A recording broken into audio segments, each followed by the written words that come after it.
to Cinema Wellman. I am your host, David, and today at Cinema Wellman, we're going to take a little trip around the world, so to speak. And you know that the world we live in is a large place. Our planet has about 7.75 billion people living on it. A lot of those people are film fans in a lot of those countries because a lot of countries around the world produce films every year. And I know that because I watch a lot of foreign films.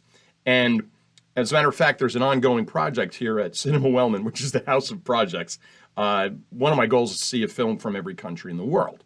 And this project wasn't as easy as I thought it was going to be, at least to find the films. First of all, I had to figure out how many countries there were, and you might think that that's a set number, and it is not. If you look it up on Google, like I did this morning to double check, there are 193 UN recognized countries. FIFA, the soccer organization, has 211 members. Some research says the number is 197. Others mention the number 200. What I did for my project is I went with the number 195. I took the 193 that are recognized by the UN, and I added the Holy See and the state of Palestine. Now, from that 195 that I started, right now, as I speak, I've only got 25 left on the list, which I'm very pleased with. And some research a few days ago led me to 11 more films from 11 countries on that list. So now I'm getting down to the nitty gritty. I might not be able to finish all 195 because there are some countries that don't produce films, like St. Kitts and Nevis and things like that. So it's going to be a challenge towards the end when it's only a few. I might have to travel to that country and just watch something on their television to just finish it. My current total film consumption, I guess we would call it, is 7,682 as of right now. And on my chase to 10,000. That's another one of my projects, is to reach 10,000 different films, and hopefully I'll get to that. That 7,682 includes 1,563 foreign films, so about 20% of my film viewing is comprised of films from outside of the United States. As a matter of fact, there are a bunch of countries I've seen more than 25 films from. So let's do that quick top 10 for you, because I know you love lists, even though you won't admit it. I love lists, and I admit it. Everybody knows I love lists. Here's a list for you. Here we go. This is, again, countries and the number of films produced in those countries that I have seen. Number 10, because you always start at 10. Number 10, Spain with 25. 9, Sweden, 33. 8, Germany with 36. 7, Australia had 50.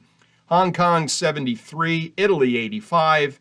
Canada, 103. That number surprised me. I didn't think I'd seen that many Canadian films. Number 3 is Japan at 121. Number 2 is France at 161. And at the top of that list is the United Kingdom at 432, which makes a lot of sense because I'll see, you tend to see in the UK, in Australia, I'm looking at my top 10 again, in Canada, and then other countries like Ireland. Those films are in English. They are foreign films, but they're not foreign language films. You may have seen a few films that you thought were United States films, but they were actually made in the United Kingdom. In any event, future blogs, podcasts, YouTube channel episodes are going to deal with some of those countries in depth. I'll take Japan and do a whole episode on that and hit some highlights of Japanese cinema that I've seen. And I'll do the same for a few of those other countries. But none of those countries are part of today's podcast.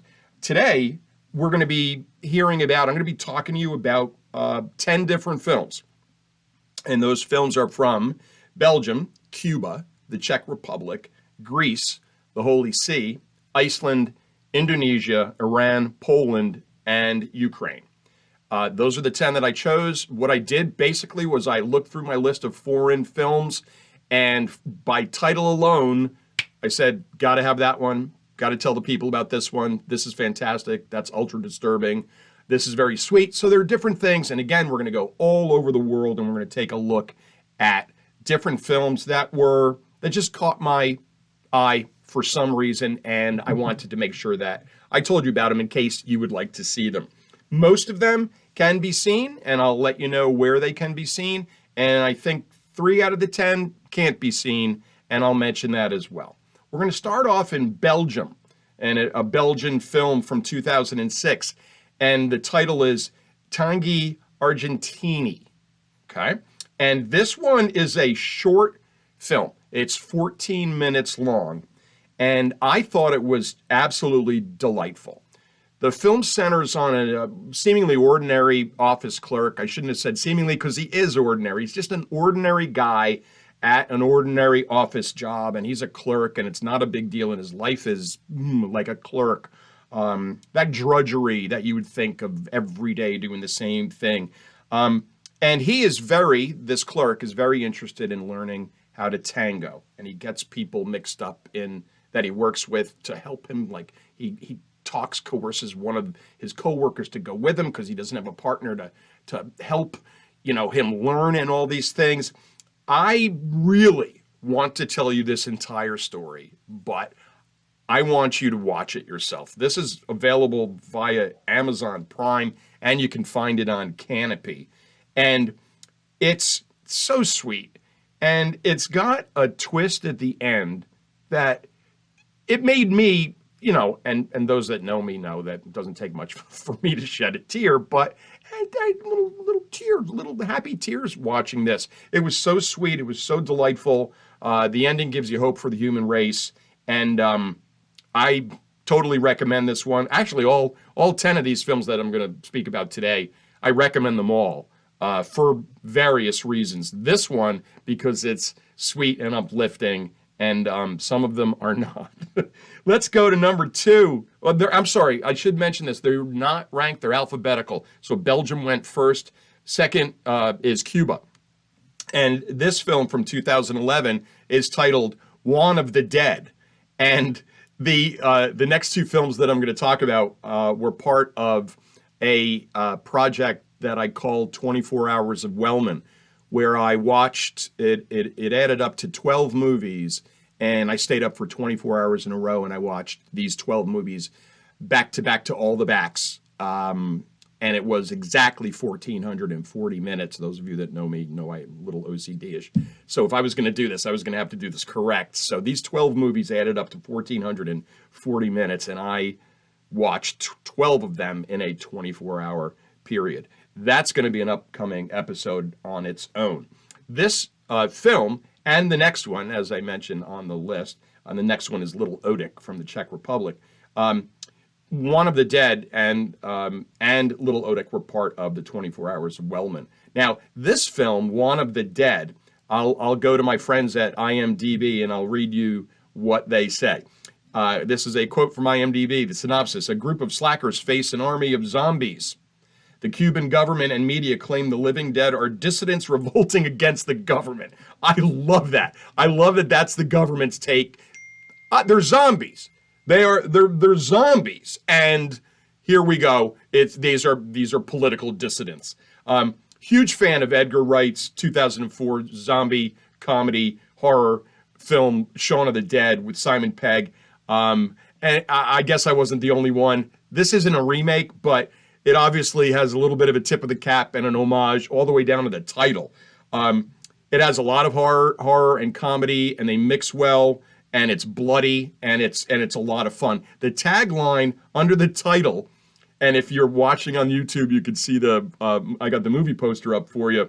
The tagline is "Matamos a sus seres queridos," which translates to "We will kill your loved ones."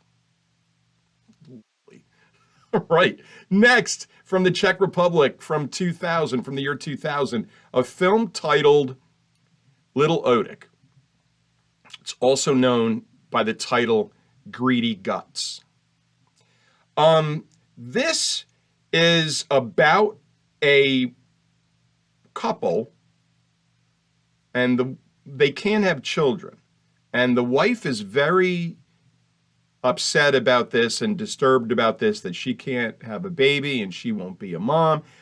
The husband realizes this. He feels bad. He doesn't know what to do. And then one day he's out chopping wood, and he sees this little stump of wood, this little piece of wood that kind of looks like a baby. All right. So he brings the baby wood into the home and wraps it up in a little, swaddling clothes and such, and presents it to the wife. And here's our baby. All right, that's it. No, it's not. And no, it's not in a big, huge way, because at one point, the mother treats it as an actual human baby. And this anthropomorphous tree stump starts to grow. At one point, little Odik is breastfed by mom in one of the truly bizarre scenes I have ever seen in any film ever. That you can't erase. And the problem is that little Odik grows up and he demands to be fed. Yeah. Oh, this is out of control. It's a slow burn. It's not in your face. It's just like, what are they doing? This was recommended to me by my friend Andy. Andy also composed the music that you hear at the beginning and the end of the podcast and YouTube channel episodes. Andy is an old friend of mine, and he's in a band called Joyride that you can actually listen to on Spotify. They have 2 songs that are currently available. One's titled Serial and one is titled I Get High. Give them a listen. That's my friend Andy and his band Joyride. You can hear them on Spotify. So when Andy recommended this to me, he mentioned that it was ultra disturbing and just bizarre. He also mentioned that he thought I'd love it, and he was absolutely correct. Here is IMDb. A childless couple passes off an anthropomorphous tree stump, and I used their words earlier, as their baby. But things get out of hand when the thing comes to life and demands to be fed. And that's what little Odik looks like. Take a look at that baby, that little baby. So I've never put together a list of the oddest and most bizarre, most disturbing movies I've ever seen. Not yet, at least. But when I do, little Odik is getting a spot on that list. Unfortunately, you cannot see little Odik. I researched, and it's not available on any services yet, as is One of the Dead. All right? I want to make sure I fill you in on where you can find these things. Next, from Greece in 2009, a film by Yorgos Lanthimos, who is a very interesting director who makes films that aren't what you're used to seeing. Let's just put it that way. You can find Dogtooth on both Canopy and Hoopla. Okay. Again, if you go to the blog has a link, and I hope it works. The link is to a little short thing they did on IMDb that tells you about the films of Yorgos Lanthimos. So check that out. That's the blog is at cinemawellman.blogspot.com, and that piece actually is going to be published by the time you get to watch this. Lanthimos made a 2015 film with Colin Farrell and Rachel Weisz titled The Lobster that had a great premise. Any person who was alone, unattached, unmarried, by a certain age gets turned into an animal and they're released into the wild. Yep. That was so interesting to think about the premise, and then to watch the film. It's excellent. Again, that's The Lobster. That's not even what I'm talking about here. But this one, Dogtooth, is really troubling. It's about a controlling, domineering, abusive father who keeps his now adult children. They've been kept their whole lives, but he keeps his children in this state of childhood by locking them in their expansive estate their whole lives. So these kids don't know anything about the outside world and things like that. And it is so bizarre. Definitely worth a look. And again, you can see that on Canopy and Hoopla, but be ready for what it's going to deliver. It's heavy hitting and it's some heavy lifting. Some of it's hard to watch, but it is excellent. We're going to transition to something that is very easy to watch, and that's a film from 2011 made in the Holy See. And you're like, what's the Holy See? I don't know what the Holy See is. Well, it's the Vatican. Vatican City is not a country, but... And if you look in some places, they'll list Vatican City as a country, but it's actually the Holy See. In any event, the Holy See made a movie, and I made sure I saw it. And it's about popes, and it's a funny movie about popes, so it's not historical in any way. So it's titled We Have a Pope, and you can find it on Amazon Prime and Canopy. So as I wrote in the blog, no zombies in this one, no murderous anthropomorphic tree babies, no abusive controlling dads. This one deals with selecting a new pope, and it's tremendous. This cardinal gets chosen to be the next pope, and he wants none of it. He doesn't want the pressure. He feels like God picks those popes, and he picks people, or just, he's not. He's a normal guy, and he's got issues of his own, and he does not think that he should be given this responsibility. And one of the things he does to help himself is he goes to see his therapist. So he runs away from the Vatican. He flakes out and he goes to see his therapist. And those sessions are extremely interesting to watch, because here's this man that's going to be the next pope. And of course, he's a human. Humans have issues. Humans have anxieties. Humans have things that worry them and depress them. And we're not perfect in any way. I like this. I thought it was heartwarming. I thought that it dealt with mental health in a very positive fashion, and we need more films that do that. We want to erase the stigma that seeking help for mental health issues is something that is bad and you should be ashamed of. Absolutely not. It's a hard world to live in, and lots of things go on in our everyday life. And many times we can't navigate it on our own. And that's when you seek out the help of a professional, even if you're going to be the next pope. So that's how that works. It's a fun movie. It's sweet. And again, it's titled We Have a Pope.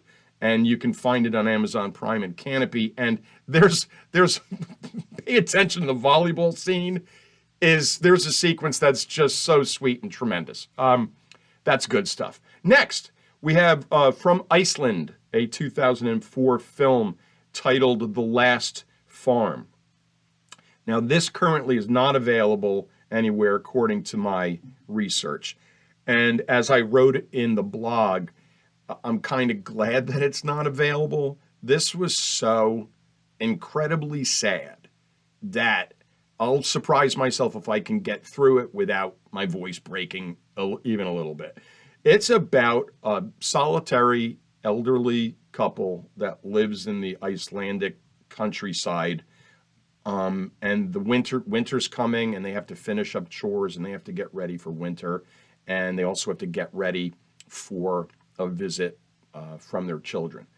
And this is beautifully shot, and it's well acted. It's only 17 minutes long, but it is a gut-wrenching 17 minutes once you figure out exactly what's going on. And again, I'm not going to, even though you can't see this anywhere, maybe someday you will be able to see it, so I don't want to ruin it for you. No spoilers here as usual, unless I mention I am going to reveal something that's a spoiler. If you want to email me, cinemawellman@gmail.com. I'd be happy to tell you the whole story. And I say it's incredibly sad, but it's also very, very, very touching. And that is Sadasti Berin, but we call it The Last Farm, from Iceland. Next, we have from Indonesia in 2011, we have a film titled The Raid Redemption. And this is action, action, action, just start to finish. The premise is great. There's a gangster, mobster, mob boss that has all his henchmen and thugs and everybody, and they all live in this huge tenement building that's controlled by this mobster who's at the top level, of course, in the penthouse and all this stuff. And the SWAT team decides enough's enough, and the government and the SWAT team's going to come in. The police department's going to come in and clean this place up and bring this guy to justice. And this tenement building filled with henchmen and killers and criminals is not only filled with those folks, but it's also booby-trapped. Some of the actions, this is very stylized violence. Some of it's very bloody, but it's quick cutting and it's frenetic pace, edge of your seat stuff. Sequel 3 years later didn't quite do it, but this one, I think, if you're interested in this, see this and then see the sequel and give it a shot. But this one, boy, and this is available on HBO. Total popcorn movie. This one might be a 2-bucket movie. Amazing, just wild, frantic stuff. Next, we have from Iran in 2006. This is a wonderful film. So right now, these 10 are kind of being broken down. We have, these nice ones, Tangi Argentini, and we have a Pope, and we have the kinds of, and then we have the bizarre stuff. We got little tree babies, and we've got this. This one goes into the side of we have a Pope, and because it's really sweet, and it's a film titled Offside, and very simply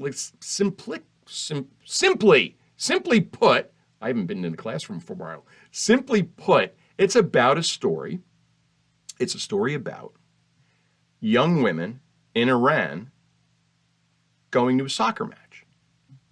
These young girls, these around the teenager, a little older, a little younger, and they want to go to a soccer match because they love soccer and they love their favorite team, their national team, and all that stuff, and they want to go to a soccer match, and that's it. The only problem is that in Iran, women are barred from entering soccer stadiums.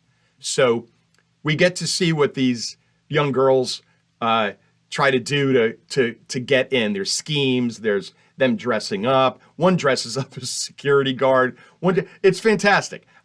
It's a lot of fun. It's very sweet. It's a comedy drama, so it's not it's not a laugh fest like ha ha belly laughs, because they do kind of deal with the gender inequality in Iran. Listen, if half of your population is barred from sporting events, you have some human rights issues. So it's not a total comedy, but the comedic parts are very funny. The young ladies are wonderful to watch. Their sincere looks of when they do get a peek of even a little bit of the match is just so much fun as a sports fan and as a once child. So this is good. A full 3 points for this match. This is fun stuff. Again, that's titled Offside. It's from Iran, and you can find it on Amazon Prime. We have 2 to go, and I did this list alphabetically by country, and I did not realize that the last 2 films that I was going to be discussing today were going to be The Lure and The Tribe. And what a double feature this would be. We're going to tackle first The Lure, and you can watch The Lure on HBO Max, Criterion, and Canopy. Well, you wouldn't watch it on all 3, but you know what I mean. It's Polish. It's from 2015. And before I tell you anything else, let's see what IMDb says, because they do it so well. In Warsaw, a pair of mermaid sisters are adopted into a cabaret. While one seeks love with humans, the other hungers to dine on the human population of the city. Bingo. Mermaid sisters in a cabaret act that is sleazy to begin with. And one is like, oh, these humans are great. Let's hang out with the humans. And the other one is like, I'm hungry. You can date the humans. I'm going to ingest the humans. It is based on Hans Christian Andersen's fairy tale, The Little Mermaid, but I don't recall Ariel feasting on human flesh in any versions. This is wild stuff, as you can imagine. It's a great job with the mermaid effects. The 2 young actors that play the sisters are very good, and they do a lot of that sisterly kind of communication without words in the film. And Even though it's a movie, it's kind of fun seeing sleazy, creepy guys who prey on women getting murdered and eaten. I'm just saying that. It's karma. So next time someone asks you, hey, I was looking for a Polish mermaid movie. Do you know any? Now you know it. It's titled The Lure.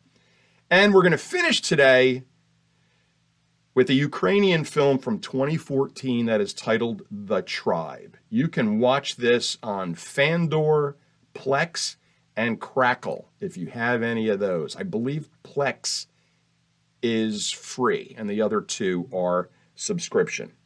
Now, I've always said that movies can make a deep impact on you as a person. And there are some movies that I watch that I forget immediately, almost immediately. I'll watch it one day and the next day if someone says, how did that end? I don't get it. I don't recall. I don't remember. I just don't remember. Because you know why? Because it wasn't that good. And other films stay with you. They stick with you. And you think about them. And they kind of get under your skin. And The Tribe, for me, is definitely one of those films. It is, hold on, I think I have the IMDb. Here we go. Let's go right to IMDb and then I'll go back. A deaf boy joins a boarding school for similar children. Confronted by the violent and criminal antics of some of the other boys and girls, he struggles to conform and join the tribe. Okay? This film is like nothing I've seen before. It's like nothing I've seen since.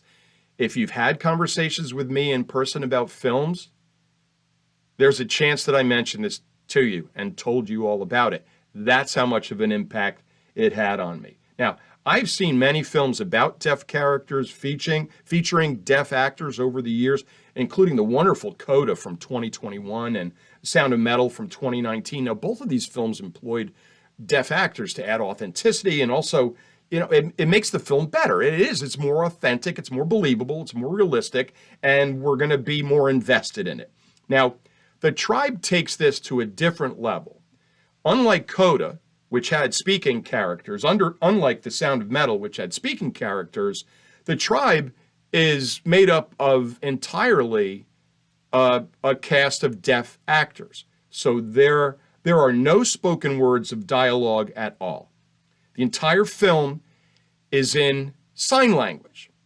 So the characters are communicating with each other via sign language because they are deaf. But it's Ukrainian sign language. And when I told my niece Allison about this, and her husband, my nephew Orlando, is a Coda. He's a child of deaf adults. And I was telling Allison about this film, and she said, oh, you should watch. That would be fun to watch with Orlando. And I said, I don't think he would understand it. He wouldn't be able to read the sign language. It's a different country's sign language. I had no idea there was such a thing. But then when I think back, the courses that you see taught in our high schools and colleges, it is called American Sign Language. It's not just called sign language. So, duh, English isn't the only language in the world. Of course, there's Ukrainian Sign Language. So, this film, and I will read you the prologue. There is a prologue at the beginning of this that reads as follows. This film is in sign language. There are no translations, no subtitles, no voiceover. So let that sink in. So nothing. I watched this film and I don't know sign language, let alone Ukrainian sign language. And I'm given nothing at the bottom of the screen to indicate anything that these actors are talking about. And yet, it totally works. One of the things that amazed me in this, one of the things that blew my mind, was how there can be sound in a film acted out by deaf actors. Their signs, as they became angry, and of course I don't know it, so I'm just moving my hand around, and I hope that's not disrespectful for anyone, but they move with such a pace that you could hear their fingers hitting and their skin going together and everything. And the more agitated they got, the more animated their signing became. And it was, I mean, you were drawn into this. You start watching this and you don't take your eyes off it because you're going to miss something, because you're going to lose something in the translation. I think that this was amazing to me. This is not for everyone. It is very, very disturbing. When IMDb says, or they mention that, what do they mention? Let me find it again here on my notes. Confronted by the violent and criminal antics of some of the other. Yeah, I mean, this school is a mess. It is a mess. Criminal activity, drug activity. Some of the boys are pimping out some of the girl students at a truck stop. I mean, this is not an easy film to watch, and it has an ending that I've told people over and over that had such an impact on me, especially halfway through this end sequence. Halfway through, I went, oh, yeah. So again, I'm not going to spill it here. Email me, cinemawellman@gmail.com, if you'd rather not watch it, and if you'd rather hear the end of it, I'll spill you the ending if you send me an email. So that's it. That's all for today. It's a quick jump around the world and a look at some films you may not have heard of. And I realize a lot of people don't like foreign films because they have to read them. But listen, there is so much beyond our borders out there film-wise that it needs exploration. So don't be afraid to queue up one of those foreign films and enjoy the journey, enjoy the trip. All right, coming soon to the blog, podcast, YouTube channel. And I don't know when these episodes are going to happen, but we're going to go through. Cinema Wellman goes to France, and we're going to look at some of the top French films I've seen. Cinema Wellman goes Italian. Cinema Wellman turns Japanese. Cinema Wellman ventures to Hong Kong. Cinema Wellman heads to the UK. Possibly episodes about cinema from Canada, Australia, Germany, Spain, and Sweden, the other top 10 countries from which I've seen a bunch of films. So thanks for tuning in today. Love to have you here. Check us out on Instagram and Twitter at Cinema Wellman on both of those. Listen to us on Spotify. Watch us on YouTube. And all you have to do is search Cinema Wellman to find us there. All right? And that's it for now. So we'll talk soon. Take care.